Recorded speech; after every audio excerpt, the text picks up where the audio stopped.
You find a Daikini baby that's been sent down the river just like Moses in a basket.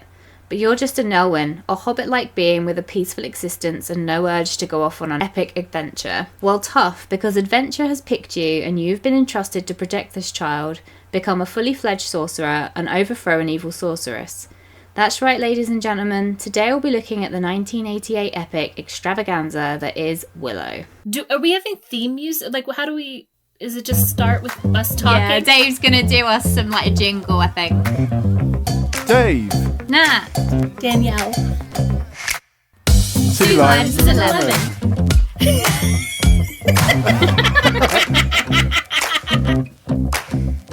Welcome back to the Two Limes and a Lemon podcast, ladies and gentlemen. Or if it's your first time joining us on this episode, then hello. My name is Nat and I'll be your host today, and I'm joined by my two co-hosts, Danielle and Dave. Say hi, guys. Hey.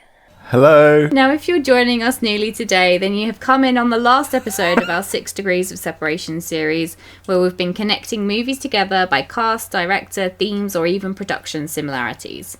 Last week, Danielle picked True Romance, a gritty but quirky tale of a drug heist movie starring Christian Slater and Patricia Arquette. But it wasn't the leads that I chose to link to today's movie, but rather a small cameo that Val Kilmer played. And when I see Val Kilmer, the first movie I think of is Willow. But before we jump into the movie itself, let us take a quick look at what we've been separately consuming this week. Now that can be films, TV, theatre, or even food. Dave, let's start with you. I'm going to recap or complete my adventure in the Virgin Island. I finished it off. I finished the season 2. I was going to talk about something different, but I was like, no, the cinematography and editing to showcase how these virgins didn't become virgins anymore is too much. I was like, this is too much on the nose. But yeah, so with this, so a recap if no one's seen it, it's a bunch of virgins go to an island to explore themselves a bit more so they can feel a bit more comfortable in the more sexual side in their romance and their relationships, and just feel a bit more confident. But I won't go into details, but when it goes to show, they decide to say, I want to have sex now, I think I'm ready for it. Obviously we don't see that because that's but you can hear it though, that they turn the microphones way up and you just hear this awkward breathing, and then it cuts to the ocean waves. But that's been splashed used in movies for decades. Yeah, but it's just so obvious, spoosh. Yeah, so it was quite funny, because they did it once and I was like, oh, okay, that's quite a little funny way to showcase that. And then it just, every single one, it was we need to show this now, and then we need to show this. But all in all, I actually enjoyed it, and I was kind of well done, guys. Anyway, Danielle, what have you been up to this week? This week, I finished a book, so I wanted to talk about it. It's a book called The Hounding by an author named Zenobi Purvis. This is a book that takes place in 18th century in a fictional British village along the Thames.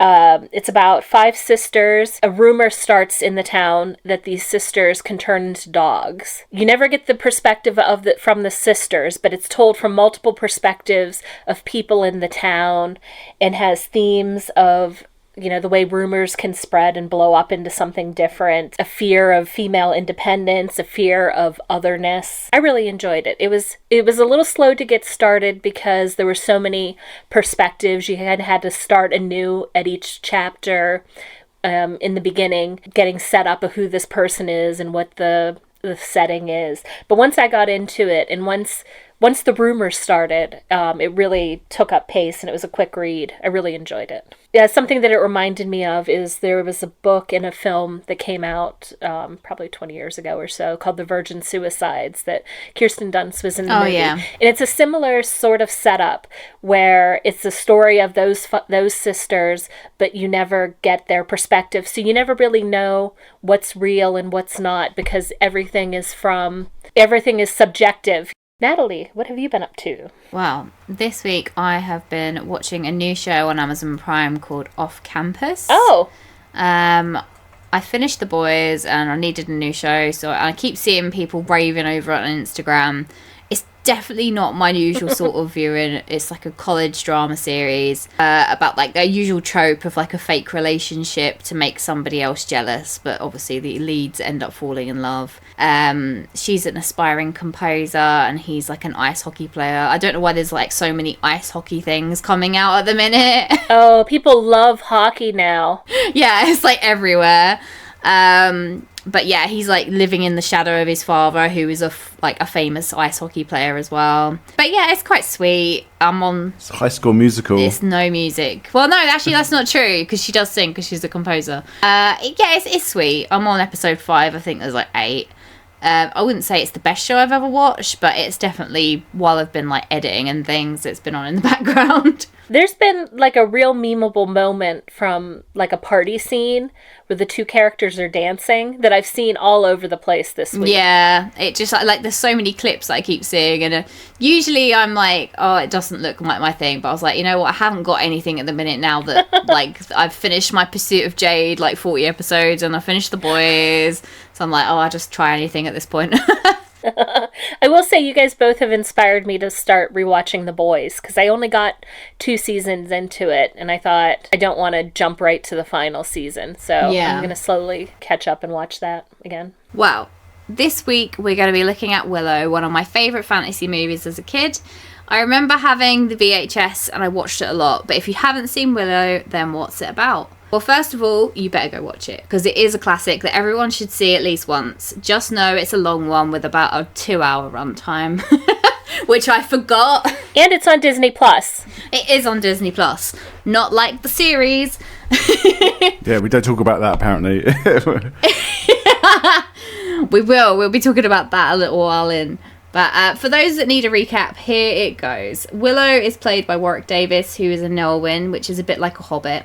His 2 children find a daikini baby in the river, and his wife Kaya makes them bring it home, much to Willow's annoyment. No, that's not the word. What's the word? Annoyance? Annoyance, thank you.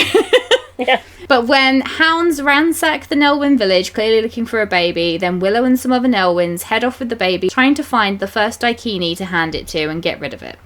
Unfortunately for them, the first one they find is Mad Martigan, played by Val Kilmer, a former knight who at present is caged at a crossroads for deserting his military post. But they decide to give it to him anyway. After all, Nelwyns aren't adventuring folks. However, the baby gets stolen by brownies, borrower-like creatures, and Willow, having grown attached to the baby, goes to get her back. This is where he learns of the prophecy regarding the child. She is Alora Dannon, a princess who is prophesied to overthrow the evil Bavmorda, a sorceress who wants to kill the baby in a ritual sacrifice. So Willow now sets out to find the sorceress Bin Brazel, who can help him, picking up more comrades along the way, including a reluctant Mad Martigan and eventually Bavmorda's own daughter Sorsha, who all help him on his journey. Now, this journey is truly epic, across snowy passes, troll-infested castles, small islands in the middle of a lake. The movie is always on the move. As always with all of our podcasts, my first question to my co-host is, have you seen Willow before? Yes, multiple times at yours, Natalie. It's always on. It's Around the World in 80 Days or it's Willow. I don't think I've watched it that many times with you. I've definitely watched Around the World in 80 Days more. But no, I remember seeing bits of it as a kid and then probably watching it at yours like a few times. Mm-hmm. I think I watched it twice at yours, I feel. How about you, Danielle? I remember when it came out. I don't think I saw it when it came out. I thought I had watched it at some point, but I don't remember any details from it, so I might not have. Oh, so you don't think you've actually like watched it all the way through? I didn't remember any details from it, so I think maybe my memory of watching it was just because it was like a George Lucas written story, so it was... Yeah. Probably promoted quite a bit when I was a kid. So the thing I remember the most was the scene of them sledding on the shield. Oh, in the snow. What about you, Nat? Well, obviously, yeah, I had the VHS. I watched it a hell of a lot. It used to always be on TV as well, like, growing up. It always used to seem to be on, like, Sunday afternoons on, like, terrestrial telly. It just seemed to always be around, but it was one of those things that, I think because it's so long as well, like, whatever point you came into it, you're like, oh, it's this bit, like, because you're like, what part is it going to be? There's so many different, like, set pieces or, like, points it's got to kind of hit it's all over the place. It was like when I was trying to write out like the gist of what happened, I'm like, oh, but it's so much. Like there's so much that happens. Yeah, there's in like, all right, it's 2 hours, but like in a 2 hour period, like they go like like the world building's really good in that you're like, oh, there's like this sort of like landscape over here. And the one thing I couldn't really gather from when we were like watching it now under like a critical perspective is like how long was he on this journey for? Because like to go from like snowy places to like swampy places, I'm like, obviously he's traveling quite a way. No, it didn't. Do you know what it didn't have? It didn't have a map, did it? That's what I was just about to say. Yeah. Yeah. There's no map. And I think a map would have helped me too, because I didn't quite understand the distinction. Like, yes, the Nelwyn and the Brownies are very distinct population, like races in this world. But are the different humanoid races different? Are there like the Gingers versus other people? They seem to just call them all Daikini. Yeah, I think that was just like the general term for humans. I thought there was another name they used whenever they got to the place at the end, but I didn't write it down what it was. Oh. No, the nickname I liked, was it Peck? Oh, for Peck. the Nelwyns. Get out of here, Peck. Everyone was just like, Peck, Peck, Peck, Peck, Peck, Peck. It's like, I mean, was that so their insulting. Was that their insulting word though for a little person? Yeah, it is. Okay. Yeah, they call them Pecks. Obviously the Nelwyns are very inspired, I would say, on hobbits. I would say they're also very much inspired by the Ewoks, because George Lucas wrote this, and he actually wrote it for Warwick Davis when Davis was playing, what's the Ewok's name? Wicket in Return of the Jedi. It was like, we need to make a whole film for this kid. I mean, I think he deserves it. He's pretty great. But the whole like Ren fair that they had in the Nelwyn village reminded me and gave me the same amount of joy as the like celebration in the Ewok village in Return of the Jedi. Yeah. It did seem like a happy place. I felt like at winter though it would be freezing. You're like obsessed with cold in these movies. I put my notes, it's like more like a medieval Hobbiton. Like I feel like they're a bit more like advanced than like hobbits. I mean we say like, are they inspired? There's quite a lot of similarities in this to Lord of the Rings or like The Hobbit, and I feel like obviously skipping to the end, we've got like a wizard battle that's very like Saruman and Gandalf inspired. Yeah, sure. Like I think if I were to lob a general criticism of this film, I would say it like the story is pretty derivative. Like there's not too much super original about it. Yeah.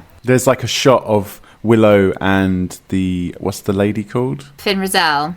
Yeah, like standing together, and I was like, it's such like a Gandalf Frodo shot. Is it the one where they get to the castle and they're standing outside? Yeah, it's like that's Mount Doom. I wrote it looks like the Black Gate scene when totally is. But also it's like the baby's almost like the Ring in that like everybody wants this baby and it's like one of them's trying to destroy it. I was going to say, going back to their village, Warwick Davis's village, did you know that some of that was actually filmed in Epping, which is mad? Yeah. Because I was like, me and Nat have filmed in Epping. We could have been in the same area they shot. We could have trod upon the same stick as Warwick. Yeah, so shout to Fantasy Adventure if you want to see where they filmed Willow. You also see where we filmed a web series like 15,000 years ago. Would you prefer to live in like Willowland, Lord of the Rings, or like Narnia as fantasy worlds go? Mine's Narnia or Lord of the Rings, because Narnia's got talking animals, so... Yeah, I always say Narnia. Lord of the Rings is a bit too brutal, so I think like Narnia, like there's just like a witch that pops up every so often. How about you, Danielle? I'm not as versed in fantasy to be able to choose between them. They all seem like cut from the same cloth to me. Maybe I'll stay in Kroll world. Yeah. With the big Clydesdale horses. or Labyrinth. Yeah. I'll stay in Labyrinth world. I was actually surprised because I thought that this movie was older than it was. When I actually like looked up and I was like 88, I was like, I'm sure it would. I mean, it's not a massive amount in it, but I felt like it was more like early 80s, like Kroll, like it was 83, or like or even like Chitty Chitty Bang Bang, which was like 68. Really? Like, I felt like it was older than it is. He does give that old time sort of shot film. Yeah, but then I don't know if that's just because when I was younger, obviously I was watching a lot of older films like Bedknobs and Broomsticks or Lady Hawk or whatever. So I feel like I've kind of clumped it in with those sorts of films. But when I saw it was 88, I was like, oh, that actually shocks me that it was nearly a 90s movie. I mean, you're starting to see some rudimentary start of, generated effects. You've got the brownies sort of all on green screen or whatever, kind of thrown into the mix. I mean, I think... Which, again, they look good when they're on their own, but as soon as you get them in a shot with, the actors, then it falls apart a bit. See the hairs of the blue screen. But I think the sort of turning point for digital effects was probably Jurassic Park.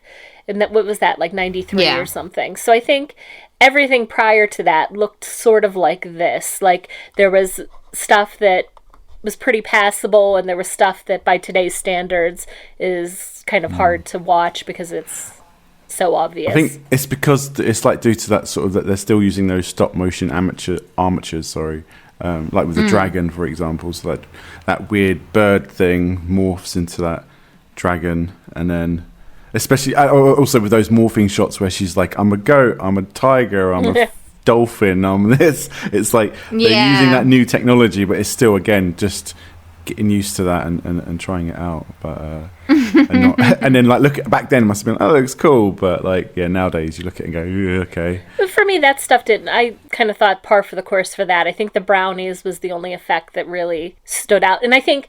My overall criticism of the brownies, as I could have done with a lot less of them, I thought they didn't bug me too much when at the start of the journey, and they could have left them at the lake whenever they were like, here's your lake, we're off. Yeah. And then I didn't need them to be like extra comic relief throughout because I didn't find them that funny. Danielle would have drowned them in the river. Attached a bit of string and a rope and a stone and just flung it into the sea. Look, we get rid of the Nelwyn adventurers early on. Like, I would have rather had... Yeah, I liked his mate. I would have rather had Burglecut join us through the rest of the film than have the brownies. But then we just bring the brownies back at the end when we're having the whole, celebration and... I know the brownies have to be there because they are the ones that take them to Shalandra, the, sorceress or, fairy. I don't know what she is. But she basically tells them of the prophecy. But I hate that bit of the movie. It drags so much. I forgot how long it is. Also, she sort of floats around, doesn't she? Can you summarize the prophecy, please? The Shalandria stuff, too. That effect was kind of cheesy as well. Like, when she gets really big coming at Willow to tell him the prophecy. It reminds me of when Dave made us watch Muppets Christmas Carol, and you got whatever the first one is. Oh yeah, the Ghost Christmas Past. And she's in the bath or whatever you said. Well, in this one they stuck her on a black screen and then gave her obviously those sort of ethereal kind of material. And so they put fan machines on and shot it at a high frame rate, so it comes across a bit slow motion. And instead of moving her around, she stood still, but they moved the camera left and right to make her look like she was moving. So that's why she looks like she's on a PowerPoint slide. She's not physically moving. She's just she's kind of just moving about. And that's why when she's like, oh, she's huge at that bit, the camera's probably zooming in, so it looks like she's getting bigger. They make a fuss about her being so powerful, and they have to get her wand to the other sorceress so that she could beat the bad sorceress, but why couldn't she just do it? She's busy. She's got stuff to do. Everybody has to save the babies. I have a question, right? As we're talking about the baby right now, how is she a princess? Because she just gets born in a she's just like some random woman has a baby in a jail cell, and she's like, she's the princess of Laura Danton. No, well, she ain't. It's the prophecy though, so it's in the future maybe. Yeah, it's a prophecy. So that at the end she's adopted by Sorsha, who is the leader of that. But is Bavmorda the queen? I think she's made herself the queen. I think she's a sorceress. Yeah. Or maybe she was a queen. But then I feel like maybe people would be like, well, Sorsha, you can't be the princess, the new queen, because your mom was bonkers. No, I think they all just fall in line. It's essentially a self-fulfilling prophecy, because if she didn't think about this baby trying to take her out and stuff, she wouldn't have been killed If she just Yeah, was like, exactly. I'll just leave it because be. the baby would have just gone to Willow, and then his family would have probably raised it. The baby would have just gone with this peasant lady and just grown up with. Speaking of like the sorcerer kind of subplot, there is a Nelwyn in the village that's called the High Aldrin. Who love him. He's played by Billy Barty, who is this he was ubiquitous little person actor when I was growing up. And I tried to, I was like, oh, there has to be a movie that I really remember him from. And I don't think it was. I think he was just like a guest star on TV all through the 80s. My question is, I don't think, well, it's not really a question. Mine's kind of a statement, and I want to see if you agree with it. I don't think he has any powers. No.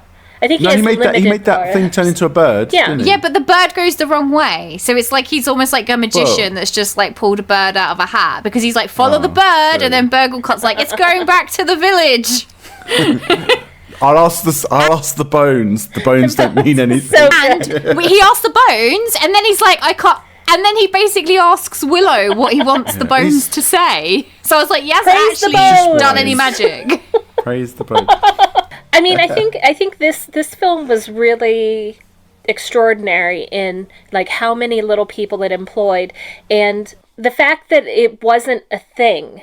Like you never see a scene like usually when you've got little people in a film, they're either the brunt of the joke or everything is about how they can't do stuff. They're too small to do anything, and you never get that joke at all in here. No. I thought that was pretty amazing. But it's a shame, like, you think of somebody like Warwick Davis, who, he was only 17 when he did this, and he really carries this film and brings, like, so much, like, the character isn't just, like, one-sided. Like, there's so many... He's got flaws. He's definitely not just, like, a hero. Because a lot of the times he's like, I can't do this, or, like, he like, falters in his, like, faith of what they're doing, and...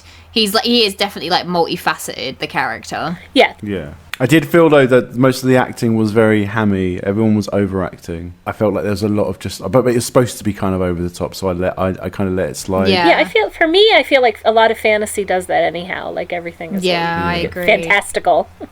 It was all just like, oh my god. The baby's an amazing actor. That baby has some amazing facial expressions. I mean, actors, there were like 3 of them, I think. Yeah. At least. Oh, right. They just kept sticking that wig on all of them, I think, to make it look like the same baby, Did you see the trivia about the wig? Apparently, because baby's skin is so sensitive, they couldn't use it was like syrup. Adhesive. Yeah. Yeah. What? Explain. So, like, whereas you'd usually have, like, wig glue on, like, proper actors, because it was a baby and you can't use something that harsh on a baby, they use, like, syrup instead. Okay. Couldn't find a ginger baby, no. No, not with a head of hair like that. That is a luscious lot of locks. Speaking of hair real quick, the one scene that I noted that I thought was kind of weird was whenever the wife, can you say her name again? Kaya.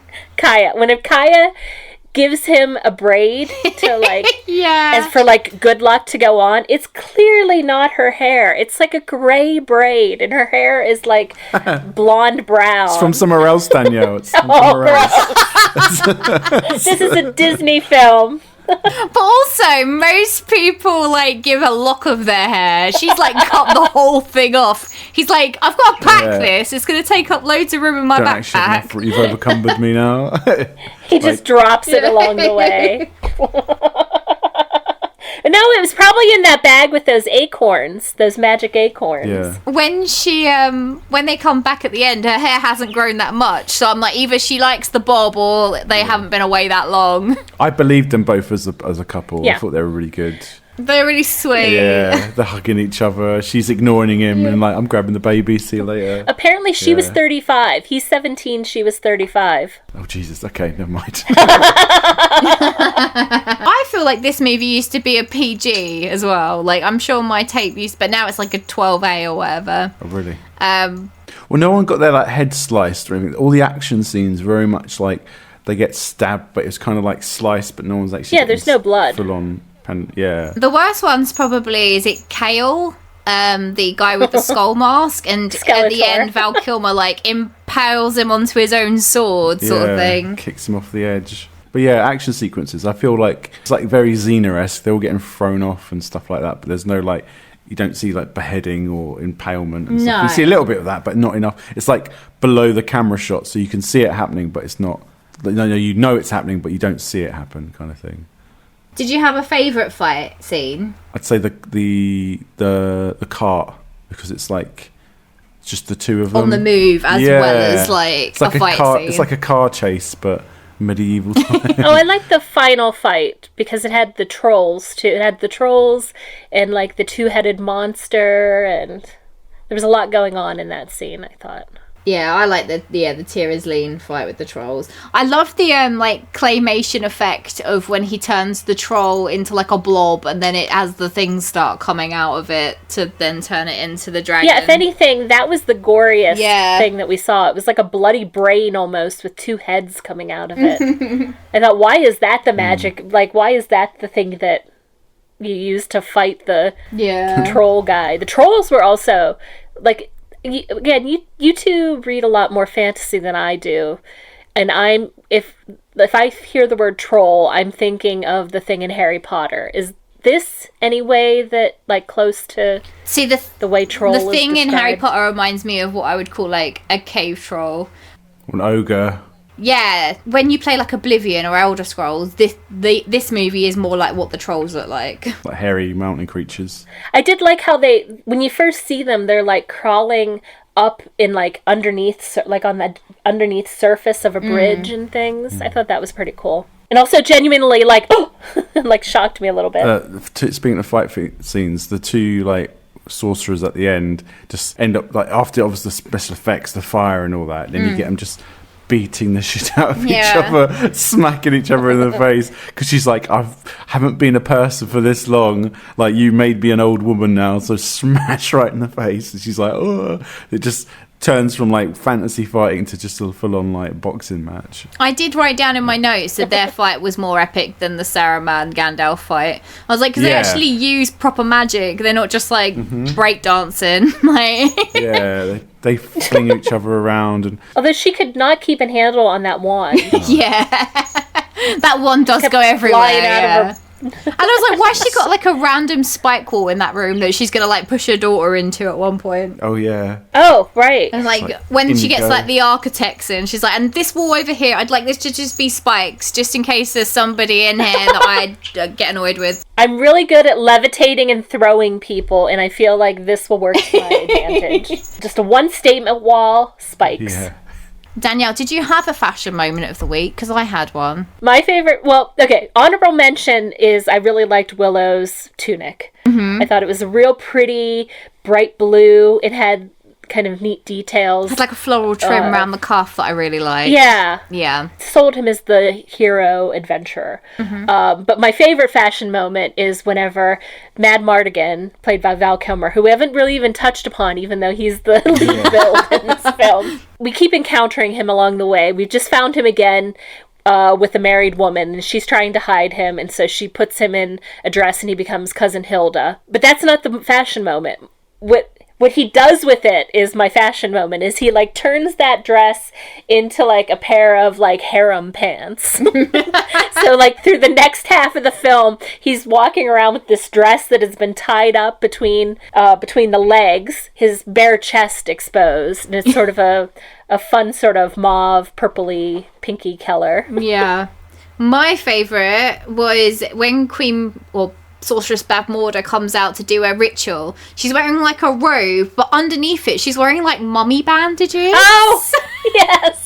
I was like, I don't understand. Why is she dressed up like a mummy? We haven't really touched upon Sorcia, Bavmorda's daughter, played by Joanne Whalley. I've got a question on her. Why?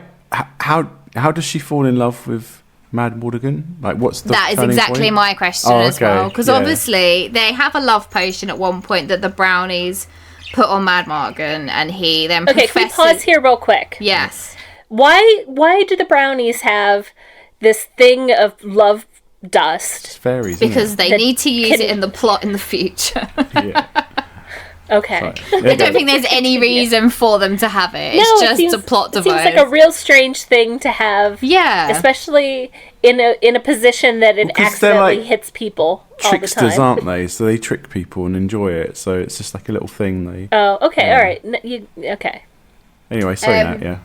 That's all right. So Mad Mardigan like professes his so-called love for her, even though up until that point they've been like enemies, and she's like kicked him in the face or whatever. Like your leg, I'm gonna But break I think it. she liked him before that. If you watch her facial expressions, she's into him earlier. Yeah, no, she's definitely into him, but it's more about she then thinks, like, there's the Tira's Lean fight where the dragon is, and she literally does nothing in that fight apart from look at Val Kilmer.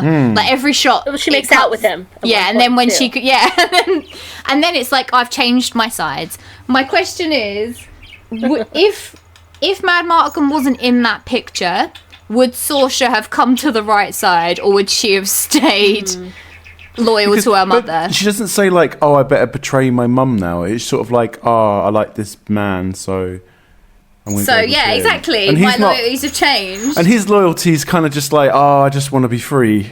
Like, I don't really Yeah. care what I do." So I'm like, "Why is this like? Why are you both No, leaning towards this baby? Like, I don't really." And then starts to get a connection with the baby. Yeah, Like, I think well- at some point he puts his like dirty fingernails next to the baby, and she like clutches onto his finger. So I think Yeah.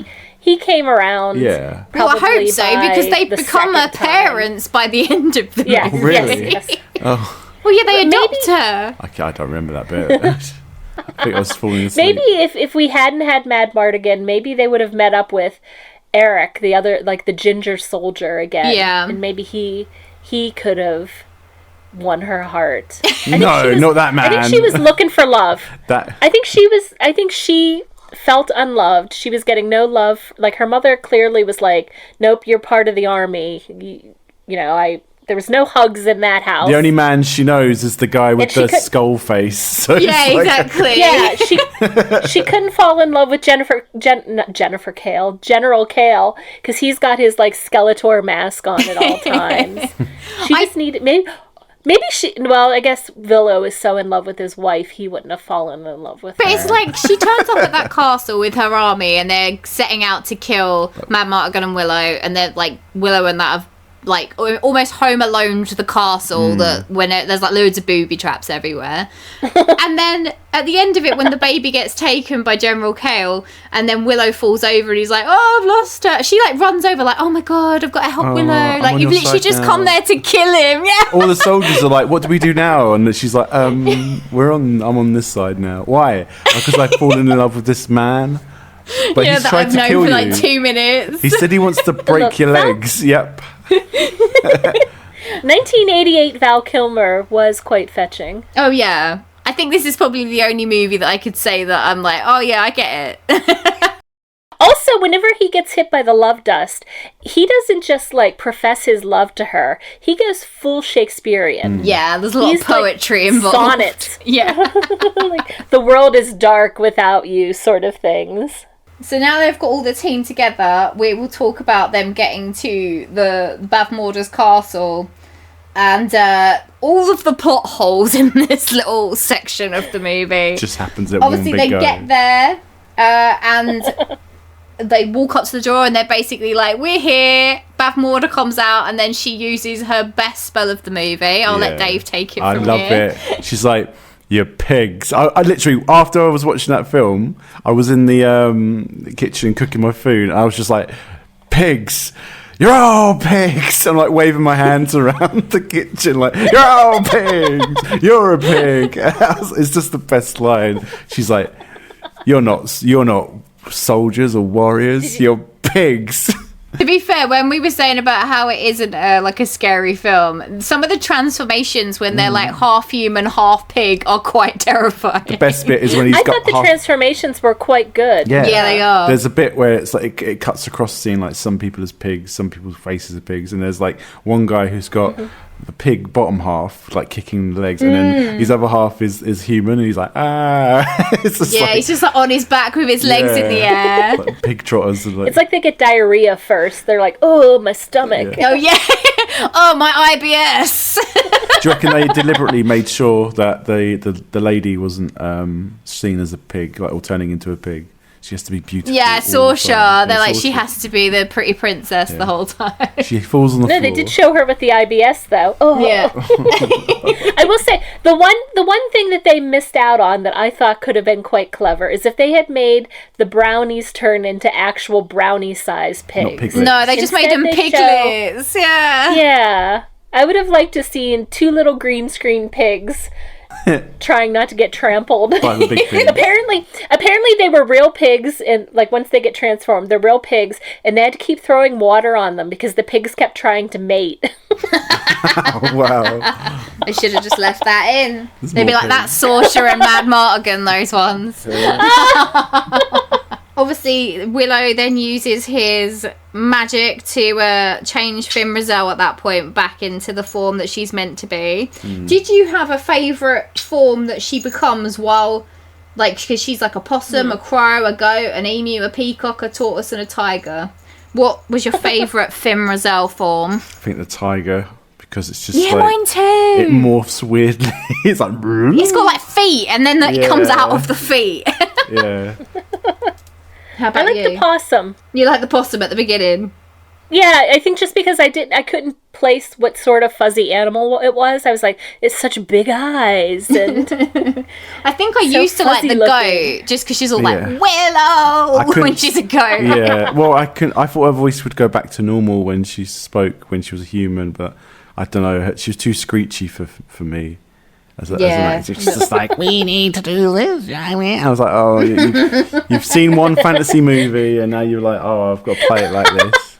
Finn Rizal turns all the people back into One by one. people. Like, yeah, one by one. Like, Willow's not helping out at all. It's just her and her wand. no, because Willow took how many tries to turn her from That'll take a while. an animal to, like, it took quite a while and looked pretty Just have painful. an army of To be tigers. fair- Done. They could have been, yeah. She would have probably been more fierce as a tiger.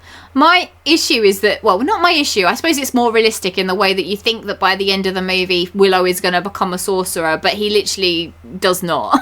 Like, he does one spell in the whole film, and then the ending is like he tricks them and it doesn't actually use any magic. No, he makes the bird again. And I would, like, at the very end, he throws something up in the air and it becomes a bird. But before we get to that final fight, we have their big dupe for like, oh, the army's gone home and we're not going to try and get into the castle anymore. What's the plan, So, Willow? I know you've got some issues with that, Dave. Why don't you explain? So they're like, because it's just them two, and they go right. Because I couldn't remember that bit at all when I watched it. I was like, how are they doing this? And they're like, kill them. I was like, crossbows, that would have been fine. No, okay, send out the people. And it's like, have courage, Willow. And they're charging towards them, and then boom, out of the tents comes an army of horses and all the soldiers chasing towards No, they built they've like little built trap holes. trenches, Yeah, yeah. Trenches. And then they all just appear out and just charge in, see you later, other horses, and go into the... But then I was thinking, well, that's great you've charged in, but surely there's a castle full of enemies. They're just going to take you out easy. But Well, also, they could yeah. have just shut the door before Yeah. they actually got there. Yeah. And two, why is there nobody on watch overnight watching these people dig trenches? You go, we'll hide the horses. They won't see a thing. They'll be like, hold on, what happened to all the pigs? Oh, no. Maybe that was the thing. Pigs Yeah. first. Or maybe they were just like, oh, Maybe- we've won. There's no need to look it out anymore. There's just pigs outside. Maybe while they were digging the trenches, they were like, Yeah. oh, I can hear the pigs out there. It must be okay. Do you reckon they went outside and caught anybody and made them into bacon? Yeah.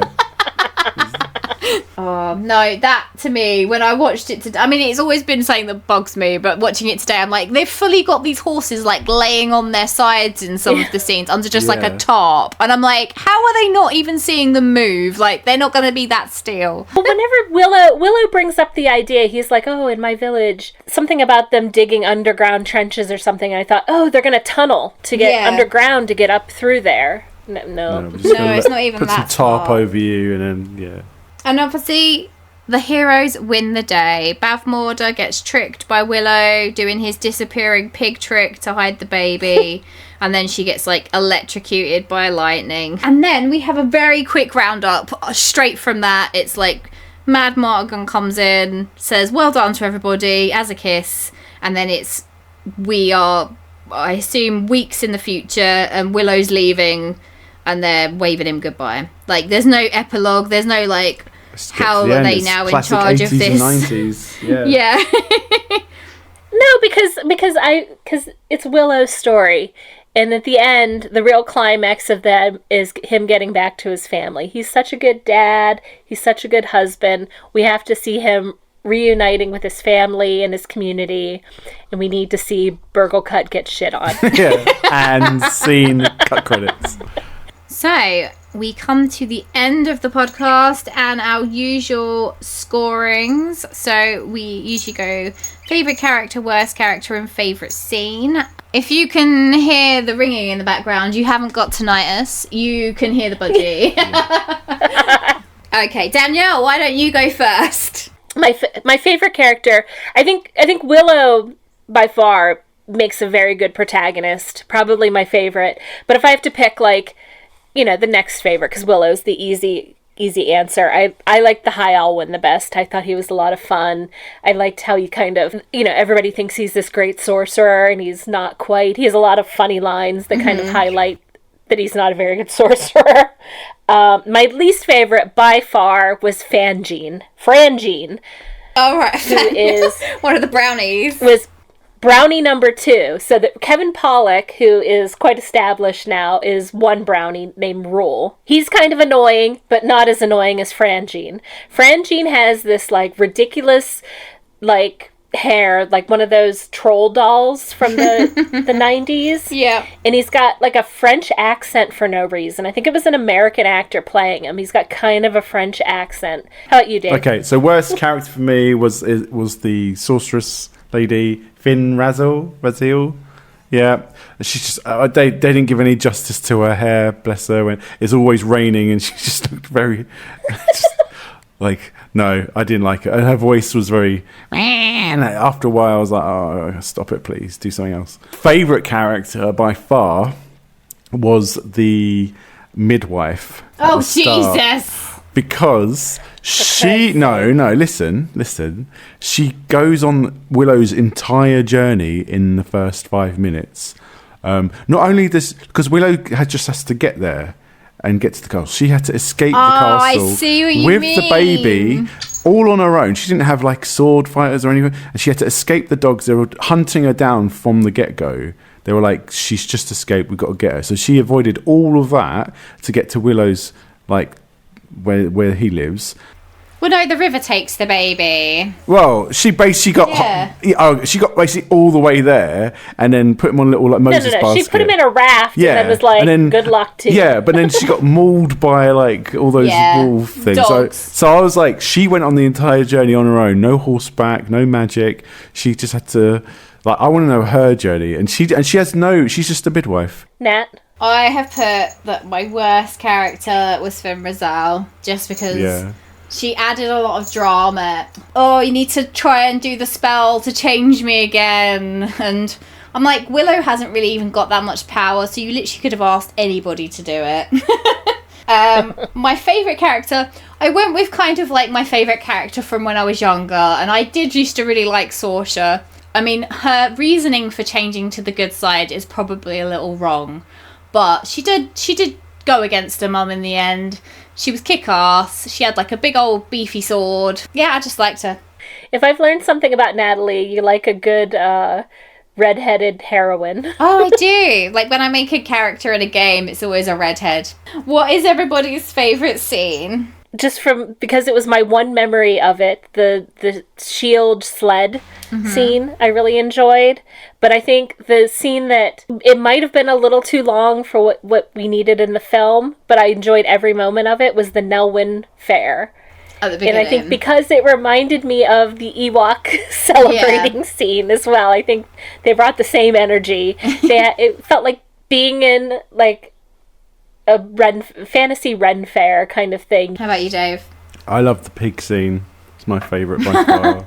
Just her. Well, yeah. You're all pigs. Mine is the troll and dragon fight in Tirazline. I think that's the scene that sticks into my head the most. Just, there's, like, so much going on. There's, like, 3 different fights kind of happening at once. And I just feel like it's very action-packed and very epic. Can I pop in a little bit of trivia here? Of course. So I think George Lucas, had some deep-seated anger against film critics. And so he named that dragon creature Ebersick after the critics Roger Ebert and Gene Siskel, who had like a very popular movie review television show in the 80s and 90s in the US. And then General Kale is named after Pauline Kael, who was this, I think she was a New York Times or New Yorker, one of those two film critics, and who all three of them had given some very low ratings to George Lucas. So that brings us to the end and our final ratings of Willow. Now, me and Dave, being British, we rate it out of limes, and Danielle rates it out of lemons. So we'll go with Danielle first. I gave this 3.5. I thought I really enjoyed watching it, but it was a little too long. The story was a bit derivative, but ultimately it was, a pleasant watch, and mainly due to how likable Warwick Davis portrayed Willow. How about you, Dave? I'm probably going to give it a 3. It's a fun film. Definitely something to put on if you want like just a bit of family fun adventure. Probably good to watch with the kids as well. Like I feel like my nieces might enjoy that, so I might see if one day they want to watch Willow. So I have given it a 4. Obviously, it's a film that I've watched loads of times, and it still holds a place in my heart for like epic movies.